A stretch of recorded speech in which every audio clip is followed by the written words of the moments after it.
grow some roots. Always stay by Barbie's side. Fall in love, make her his wife. Build a bedroom only for her shoes. When the time came to put them in the closet, had a dream man in mind, but I lost it. Cause when I saw those Wrangler jeans, seemed like he was built for me. Till he up and rode away for Austin, and I couldn't stop him. Growing up is fine and now, love ain't like a pink dream house. Can't write the script, can't direct the scene. I'm moving on from make-believe. Not everything is meant to be like high heels and dirt road dreams. Are you and me? We're cowboys and Barbies.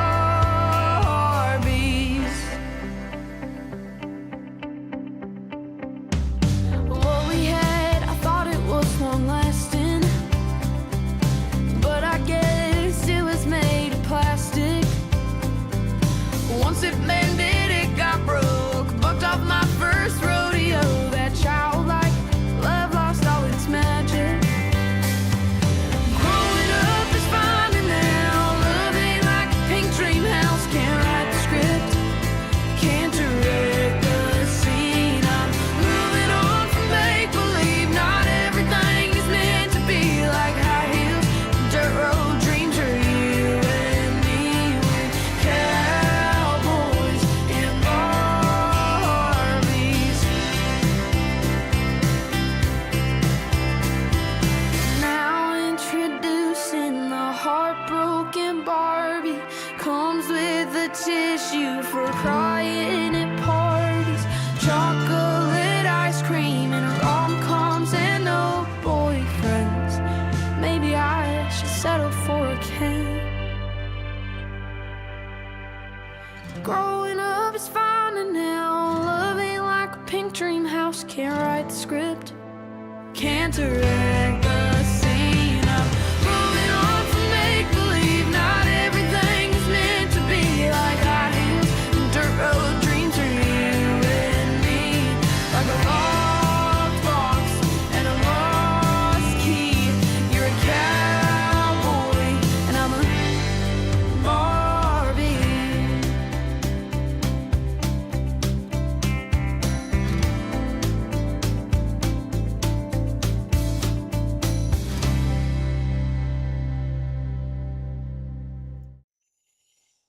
Guys, you have been listening to the world premiere of Cowboys and Barbies from Josie Sal for the very first time anywhere. This song will be released in literally 3 days, August 21st, where everybody can stream it themselves. But you just heard it for the first time ever. We were very proud to do that tonight. And guys, Josie wasn't supposed to be here tonight. This is supposed to be Trey Calloway's slot, and we're excited to chat with her tonight because she is a massive superstar in waiting. And guys, without any further ado, you're not here to talk to me and see me. You're here to find out more about Josie Sal. So let's go do that thing right now. Josie, girl, how are you? Welcome in. I'm good. How are you? I'm excellent, man. We were just listening to the single. And man, I got to tell you, I'm a huge fan of yours. Have been for a while, and Thank you. you're a future superstar. I want you to know that. I think you already can tell where this is going, and I know you're going to be very humble, but I think you're going to be huge. I think you're going to be a big star. I love the songwriting. I love the vibe, the look, the whole nine. And the new song is called Cowboys and Barbies. We just played it for the first time ever. This is not available anywhere, guys. So it was very cool of Josie and her team to let us play it tonight. Tell us about the song, man. This is not your prototypical fairy tale kind of song, is it? It's not. I had this idea for probably 2 years, and I sat on it for a while. I wasn't sure exactly what I wanted it to be about. It was kind of just like, my original idea was just like, oh, like a cowboy meets Barbie, and, it's like the dream. And then Yeah. it was like, wow, that's not how that works. Ken and Barbie are not like the real world. You can't write the script That's definitely for sure. It's So it's like if Ken and Barbie had to live our lives, right? exactly. It's just like it would not go according to plan at all. Yeah. Not Where are at all. you? I mean, look, you're 14 years old. Correct me if I'm wrong. Where are you getting this kind of life insight to be able to write stuff like this at such a young age? Oh, well, I have three older siblings, so they tell me So everything. you're paying attention is the answer to the question. You I pay am. attention, I yeah. am.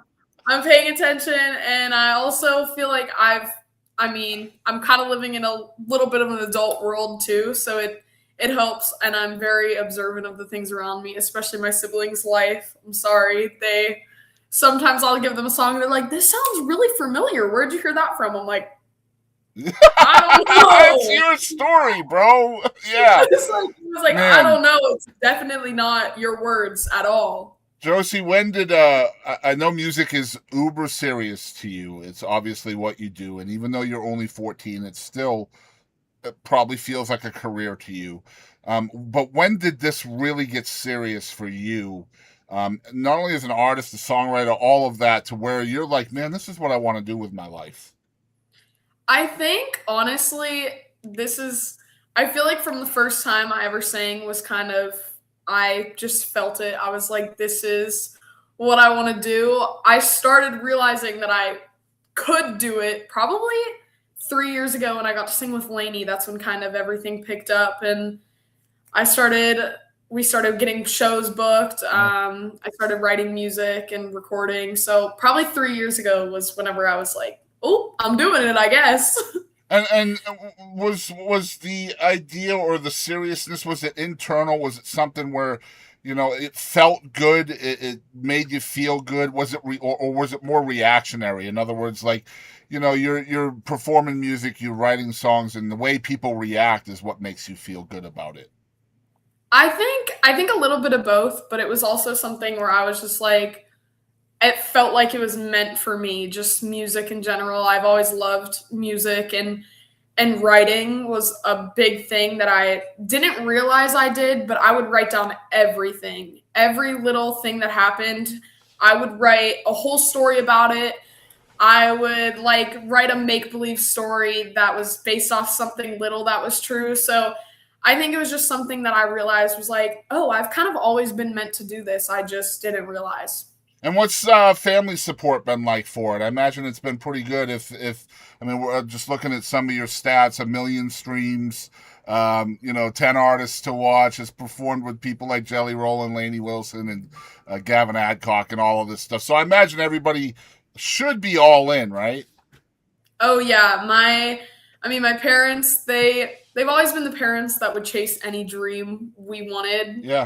So me and my siblings definitely got really lucky because I remember my brother played lacrosse. They would take him to every camp. My brother played baseball. They would take him everywhere. So they've never just been the parents that are like, oh, it's probably just a hobby. They've always been like, we'll do it as long as you want to do it. And if for some reason you don't want to do it anymore or it's not right for you, then we'll take you out as soon as you want to.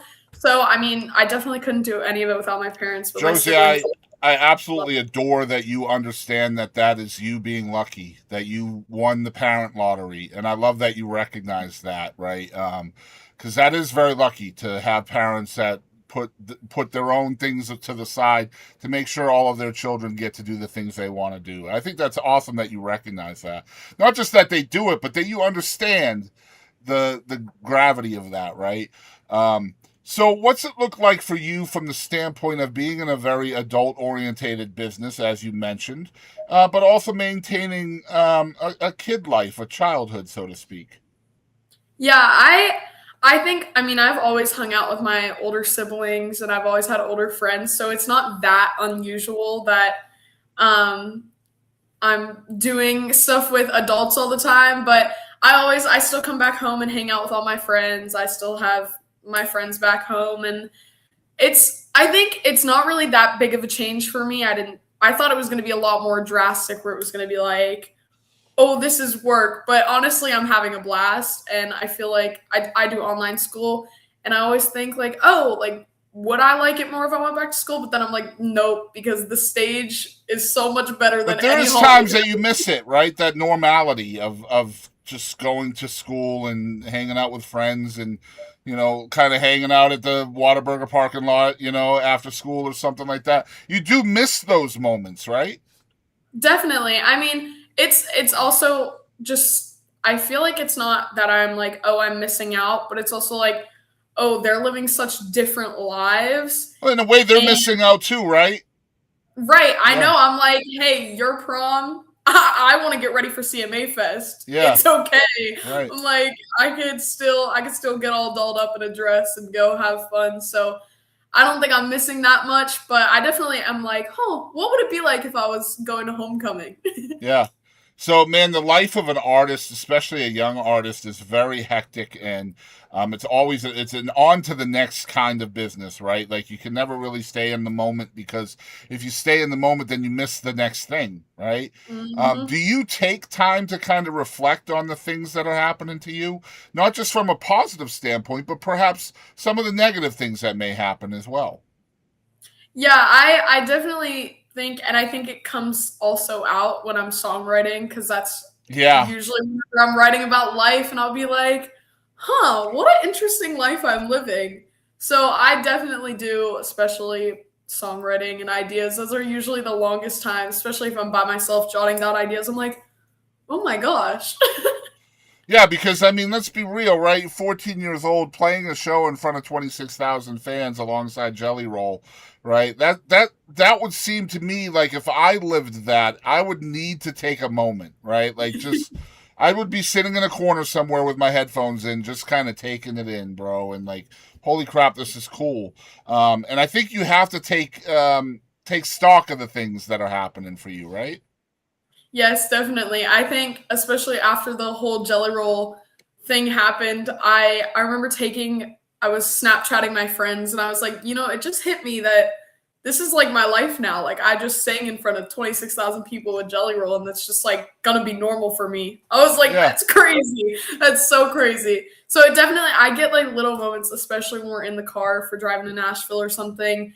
I like to go through all of my camera roll and it's all from shows. It's just me I'm like backstage getting ready or it's me texting all my friends getting news like, "Hey, you're doing this next." And so it's crazy. It's I Man, definitely have pinch I love that moments. you mentioned the camera roll, Josie. I think the best time to go to the camera roll is when something bad happens, right? Like something negative, something's not going well. You go to that camera roll, man, your memories will remind you of the whys of the things you're doing, right? And the positivity and the cool things that are happening. I love that you're thinking in those terms in the camera roll way. What does it look like for you as a songwriter now? Because I know, if you start off as a songwriter, you're probably starting off with either little melodies and hooks or lyrics or poems or things like that. But now you're in Nashville. Now you're writing these incredible songs. You probably have amazing mentors and people around you. Talk a little bit about the transition of going from one to the other. Yeah, I mean, I songwriting is definitely one of my favorite parts about this whole thing. And I start with a lot of ideas and I know a lot of people are like, "Oh, I'm a melody person." I have so many ideas in my phone from every little thing that happens. Mm-hmm. I could be having a conversation with my mom and I'll be like, "I just had four ideas pop into my brain from this one conversation." So I love it. And it's like not therapy, but it's like the best thing ever. It's like great.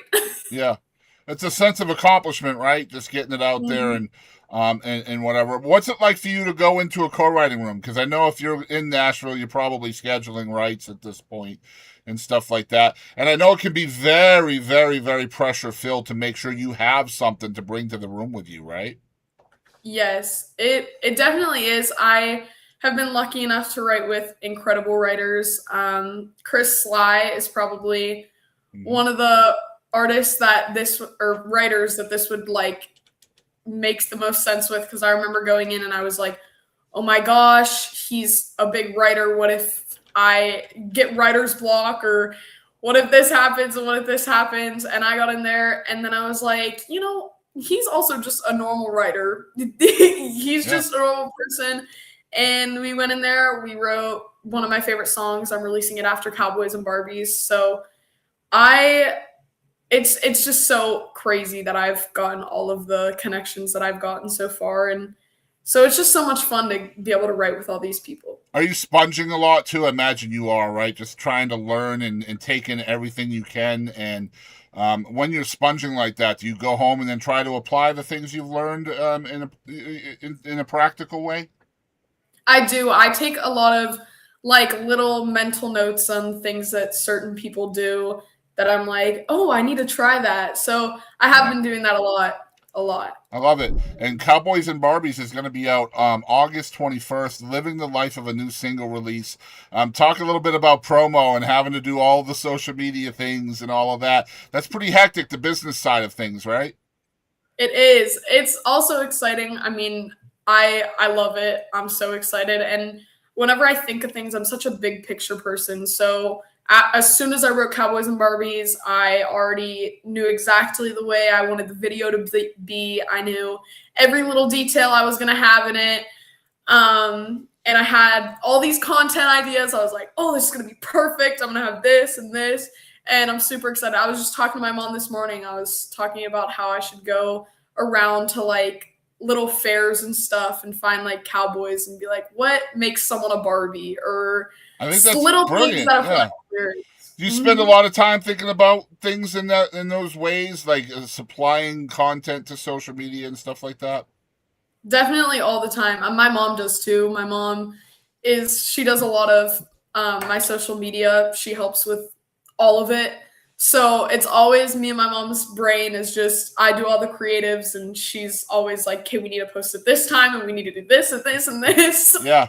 Yeah, I love that, man. It's such a different time to be alive musically, and how you can reach an audience directly, right? Like they just follow you, and you can talk to them and be personable with them, and comment on every comment and things like that. And that's how you can build an audience really quickly nowadays. Is that kind of personal nature between artist and fan that didn't exist perhaps 25, 30 years ago, and even further back than that. So that is definitely a big pro to living today. Do you have 2026 mapped out the rest of the way? You mentioned another song in the pipeline after this one. Do you have everything mapped out for the rest of the year?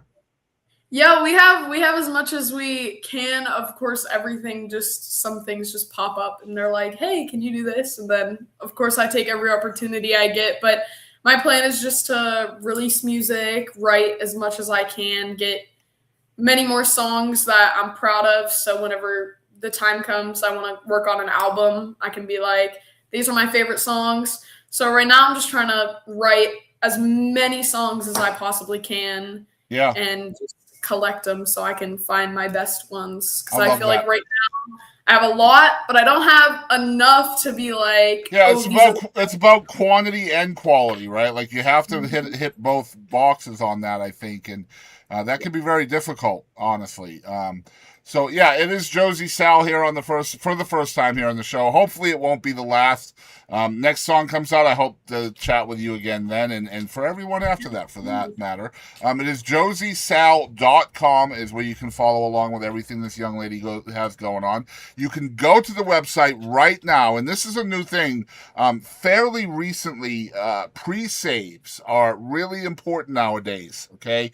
I'm going to explain what that means. That means you can go to her website, and right at the top, you will see pre-save Cowboys and Barbies, and you can click that pre-save button, and literally you are letting the artist know how much traction the song is going to have before it even comes out. So if you're a fan, pre-save. This is going to be a new thing, so y'all get used to it.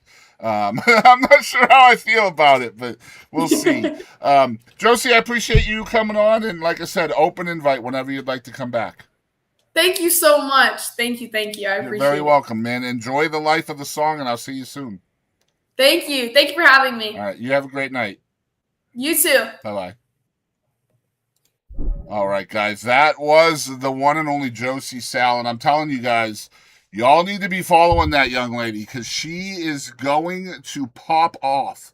She is already popping off. She's performed with Lainey Wilson. She's been on stage with Jelly Roll. She's opened for Gavin Adcock. She is already living the life of a superstar, but I'm telling you, that young lady's name is going to be on everybody's lips someday, and I'm so stoked that we got to chat with her here on the show. The new single, once again, is called Cowboys and Barbies. It will be out every single where on August 21st, which is in like 3 days. And you guys can go to the website. You can pre-save it. It's josiesal.com. Go there, do that. Follow her on all of her social medias. Follow the journey. She's going to be huge. I'm telling you, mark my words. And guys, if you love what we do, we are live every single Tuesday, 5 p.m. and 6 p.m. Central Standard Time. We are the Boston Chris Show. We can be found at the Boston Chris Show on every single platform. I mean it. We are everywhere. We might even have a freaking MySpace. I don't know if we do, but maybe we do. You never know. And if we don't, then yeah, we could get on that perhaps. I got to tell y'all, we have 3 episodes this week coming out this weekend. Friday night, we have platinum selling singer-songwriter Jamie O'Neal will be my guest Friday night at 8 p.m. I still can't believe that Jamie O'Neal chatted with me, and man, just a huge fan of hers. And Saturday night, 8 p.m., we have The Family Man, which was a top 40 hit for Craig Campbell. Another gold-selling country artist, country superstar. Craig Campbell will be here Saturday night, 8 p.m. Sunday night, Texas #1 charting artist and multiple-time Texas award-winning country artist Hayden Haddock will be here. That's right, 3 episodes this week. 5 if you include the 2 live and unscripted, which I do sometimes. And yeah, I appreciate y'all tuning in. We will be back next Tuesday. Who is my guests next Tuesday? I have slept, so I don't really know. Let's double check. Next Tuesday we have Tiona Campbell, who has a brand new single out, and then my buddy Megan Barker, who has her debut record. I can't believe it. I've known Megan for 10 years, and to see that she is finally releasing her debut record, I cannot wait to chat with Megan next Tuesday, and you guys don't want to miss that one. She is a frickin' hoot. And yeah, so Megan Barker here again next week. Man, what a life I get to lead, and I'm just enjoying it. And thank you guys for hanging out with Live and Unscripted with yours truly, Boston Chris. Y'all enjoy the rest of your